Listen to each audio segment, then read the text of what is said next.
Hello everybody, welcome back to the Wire Gaming HD channel. Today's going to be another commentary on a different topic this time. Today's topic is going to be buying a car. Yeah, pretty interesting topic here. Considering I'm only 19 years old, I have already experienced buying a car. It's kind of scary, but there's nothing really to be scared about because, in all honesty, a lot of people don't really keep this in mind. They kind of go to the car dealer expecting for that, like, oh, I gotta buy a car, but you just kind of gotta go being prepared to not buy one if you can. Like, if the price point doesn't match or your monthly payments don't match, just say no and go on with your day. Also, this is kind of catered more towards, teenagers. Like, I'm 17 and I have a car as well. Obviously you're not going to be buying the car. You're going to be financing it. If you're buying a car, then I guess you can listen a little bit to what we're saying, but it probably, if you're buying a car, you probably know what you're doing. If you just have the cash laying around. But yeah, yeah. Oh yeah, so that also, him saying that is also, it's also important to remember that more than likely, being a young person buying a car, you're gonna be not really buying it, you're gonna be co-signing the car, so it's not really gonna be under your name. You can still make the payments. Like, I'm still making the payments, but if I miss one, it's kind of gonna screw my mom's credit, which is not gonna be good. So the first kind of thing I wanted to talk about, kind of like a tip, is you're going to be haggled. You're going to get haggled at. The car salesman is going to want you to buy a car because every car that they buy is more money in their pocket. Because being a car dealer, they get their like income based on how many cars they sell and what kind of cars they sell. So they're going to be showing you expensive cars at first. And it's really important to note that whenever they're showing you these expensive cars, be like, yeah, it's really nice, but I can't afford it. They keep going on and they want to see if you can be able to get it with your credit. And even after they come back and wasting your time, basically, which is what happened to me, they wanted me to pay like $500 a month for a 2017 Nissan Altima. And I said, after waiting for like 2 hours for them to check our credit and stuff, and them telling me that, I just said, no, it's fine, I don't want to get that car right now. And so she kind of just assumed that I didn't really want like a newer car like that. So I kind of just started looking at older cars. I didn't really get an old one. I got a 2015 Dodge Dart, which isn't the best car, but I still like it for a first car, and it's pretty cool. I'm gonna stress a little bit more on the interest rate and whatnot. Like, Ethan here is 19. He has credit. I'm 17. I don't even have a credit record. And you could be upwards of 25. If you don't have a credit, or you have bad credit, you need to, take that into account. If they're trying to, charge you 20% interest, you really need to evaluate what you're doing, because you're going to be spending like literally a quarter of the car in interest. Even if you want to quote unquote do it to say you're doing it, you should seriously think about getting a cosign, because more than likely any of your family members, your mom, dad, grandma, grandpa, they've been around longer. They probably have better credit. It's just how that works. And co-signing, it's not really that bad. You got to find somebody that trusts you, obviously, because it's, all in them. Your payments basically go back to them if you fail. But, I'm just going to stress on that. Don't let them be like, oh, well, here's 20%, but it's not that bad. It's only this and that. Because in the grand scheme of things, you're going to be, say you're paying your car for 72 months.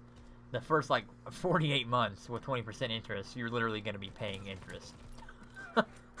And that's dumb. Yeah, it's true. And that also, you have to keep in mind that a lot of people say that the most ideal interest rate is not above 10%. So you kind of want to hit below 10%. If you go a little bit over, like my interest rate, I think is about 8%. But if you go like 11 or 12, like that's fine. But if you can, it'd be best to try to go a little bit lower for sure on that one. Alright, so then the next tip I have, it's kind of a tip, just kind of a letting you know, you're going to be waiting a long time while they check your credit, and while they, it hurts your credit for them to check it, so you got to keep that in mind if you're using your credit to buy it. You're going to be waiting there for at least an hour, maybe even more, while they have 10 different banks see if they'll finance your car. And a lot of the times they won't, and if they do, they'll say, hey, you're going to need a bigger down payment. And then in my case, I couldn't afford a bigger down payment, so I had to go with a different bank, and that gave me, I think I was sitting at 6% interest, but going with a different bank gave me 8.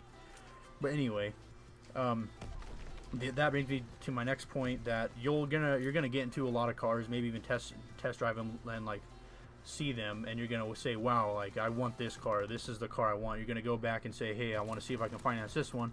They're gonna say something, and it's gonna be like $200 over your monthly like budget that you would spend on a car, and it's gonna suck. Like it's gonna really feel bad to just know that you're not gonna be able to get that car that you kind of want. So, and in that case, if that's the car you really want, then yeah, just go ahead and just wait a couple more months or so, kind of build your credit a little bit, or see if you can have somebody else co-sign. Yeah, and also, you may think the down payment isn't crucial, like, oh, I'll just do what what the minimum is. Yes, you can, but you don't understand. Like, I didn't realize this until I got there. Like, even so much as like $200 in the down payment can really affect your monthly payments. Yeah, my down payment wasn't that big, and if I would have given I think double my down payment that I actually did, I would have been spending like almost $50 to $100 less a month, which would have been nice, because it would have been more money for food, games, just like entertainment, gas, just stuff like that. And then that also leads to how car salespeople, I'm going to say people because I don't want to say men here, all right, but how they usually are. And in my experience, the one that I bought my car from, she was really nice. Yeah, same here. They were really laid back, and they kind of didn't like. She wanted me to buy a car, obviously, because it was her income too. But they didn't really haggle me too much. Yeah, like she wanted to keep providing me like facts and stuff like about different cars, and that was fine. But like, I went to a new car dealership first. I went to the Mitsubishi, and this guy, he wanted me to buy a car like right then and there. He wanted me to know, he like wanted to check my credit that day, even though I said I didn't want to buy the car that day. He let me test drive a car. He let me go on and on about how much I needed, or like why I should buy a car, because they were having like a no rebate stuff and like lower interest and stuff. And they'll definitely do that to you, but you can't let it get to you, because if you just buy a car because they're doing that to you, you're going to be screwed in the end, because you're going to be paying for a car that you really can't afford at that point in time, or that you don't really want. So that brings me to my next point about budget. You need to have a budget planned out before you go. Like for me, I didn't want to spend more than $300, and that was pushing it. I kind of wanted to stay around $250 for a car, a decent car that would get me through college and everything, before I was able to get a better job that I have, and then start getting for a newer car and everything like that.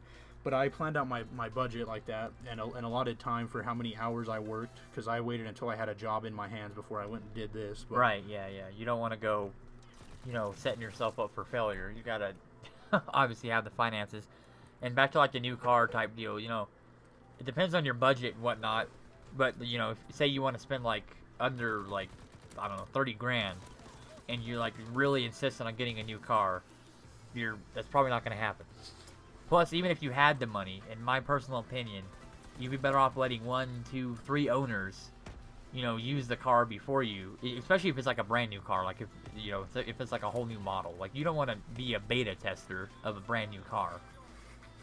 Yeah, that would suck. All right, so the other thing I was gonna talk about was, don't plan for upgrades like immediately. Like, before you have the car, don't sit there and be like, I want to get a car and put a turbocharger in, I want to get a car and get new rims, I want to do all that, because it's not good to put too much money into your car at first, especially because if things don't work out, you need to see if you can sell the car back or do anything like that to get that money back, because you don't have it.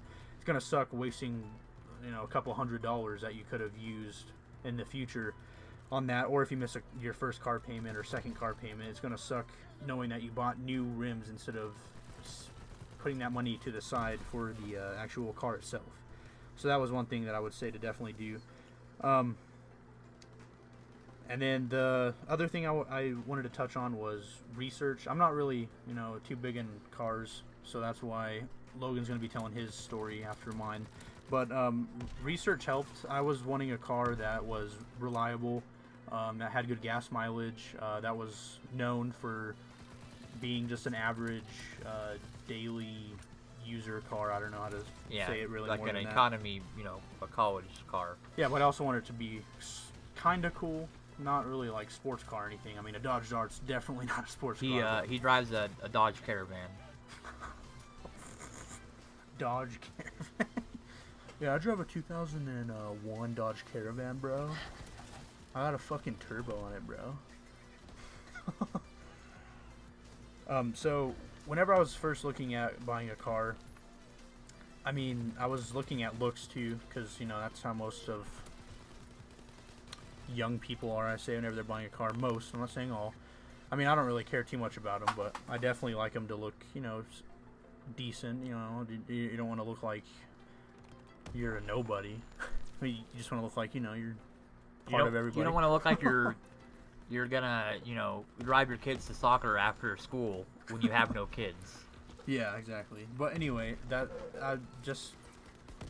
I really wanted a car that was gonna be more about gas and having a way to get to school and get back to my hometown, without breaking down or without having to worry about getting too many scratches on the body itself.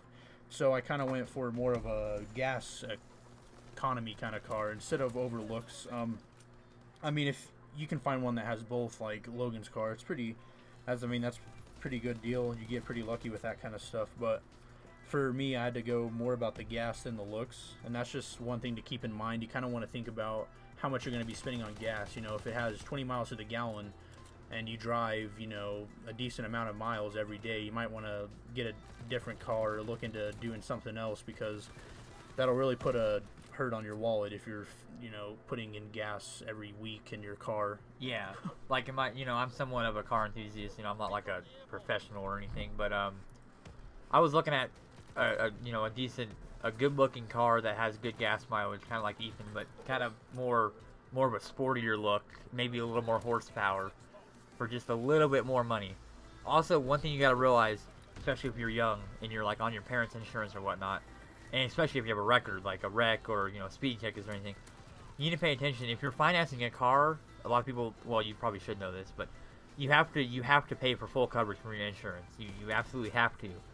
And if you go get like a Ford Mustang or a Camaro that's classified as a sports car, you're going to pay more for that, like quite a bit more. And your engine, like I have a turbocharged vehicle. I thought at first it was gonna up my rates, but it ended up not. But it's just stuff you need to do research on. Like, don't go expecting to, well, I don't know, basically what I'm saying is don't go expecting to get a Ford Mustang, a 2017 brand new Ford Mustang, and then, oh shit, wow, I gotta pay $500 a month, really? But it's just something to think about. But anyways, back to the car shopping. My car ended up being a little bit more, but I think that's just what you pay for with the looks. I got a decent horsepower, but I also still have decent gas mileage. Like it's considered an economy sports car, so it looks good on insurance, looks good in general, and it has a pretty decent engine for being stock. And back to the whole not wanting to upgrade it, like not thinking about upgrading right away. That's definitely a good thing to do, especially when you're looking at really like quote unquote rice worthy cars. You don't want to be looking at like a Mustang or a Camaro and be like, damn, I can't wait to put that $1,000 exhaust on it, and then you bury yourself, and then you get an exhaust, and then like 3 weeks later it's just on the back of a tow truck, and then what? You go to the scrapyard and put the stock exhaust back on? I don't know. Anyways, guys, that's our 2 cents on the subject. I hope you guys enjoyed this topic this week, and stay tuned for more. Don't forget to like, comment, favorite, and subscribe. Have a good one.